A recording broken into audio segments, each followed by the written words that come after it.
সপ্তমে যদি বুধ থাকে তাহলে তুমি কোনো দিনও চিনতে পারবে না তোমার জীবন সাথীকে।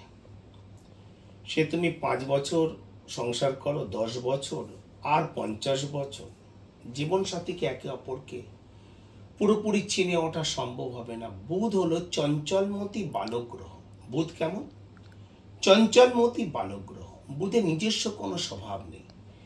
বুধ যখন যে গ্রহের সাথে যুক্ত হয় বা তার দৃষ্টিতে থাকে তখন তার মতো করে ফল প্রদান করে। জলের মতো।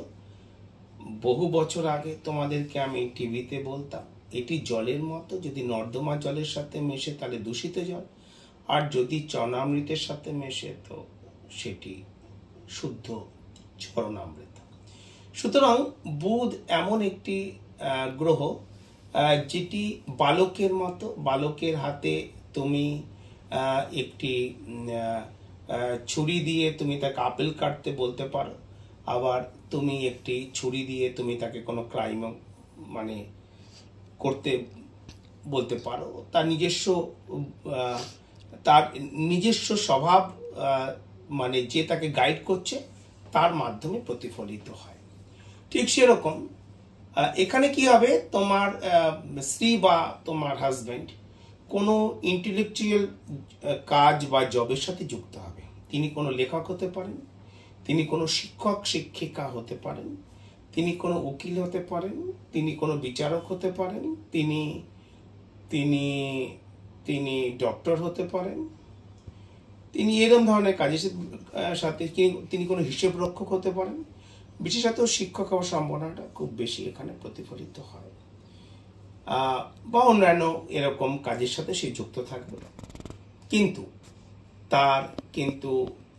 মানে তাকে সম্পূর্ণভাবে বুঝে ওঠা কিন্তু সম্ভব হবে না।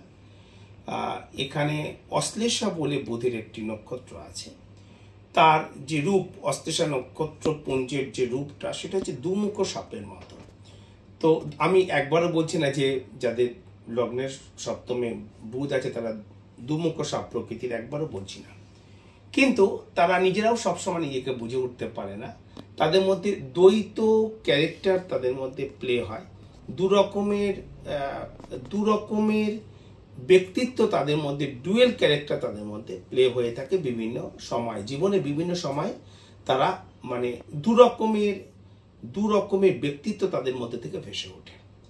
কখনো তাদেরকে খুব দয়ালু দেখতে পারো, কখনো তাদেরকে খুব ক্রুয়েল দেখতে পারো, কখনো তাদেরকে খুব কর্মব্যস্ত দেখতে পারো, কখনো তাদেরকে খুব কর্মবিমুখ দেখতে পারো, কখনো তাদেরকে খুব সঞ্চয়ী দেখতে পারো, আবার কখনো খুব বেহিসাবি দেখতে পারো।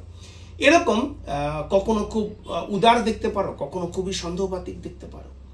এরকম ডুয়েল ক্যারেক্টার সেখানে প্লে হবে। সুতরাং কিন্তু রোমান্সের পক্ষে খারাপ নয়, বুধ ঠিক আছে। মানে বিবাহিত জীবনকে কন্টিনিউ করার জন্য, সারা জীবন একটা বিবাহিত জীবন কন্টিনিউ করার জন্য বুধ হেল্পফুল প্ল্যানেট। এখানে কিছু খারাপ নেই। যদি বুধ একা থাকে, কোনো প্রকার খারাপ যোগ নির্মাণ না করে।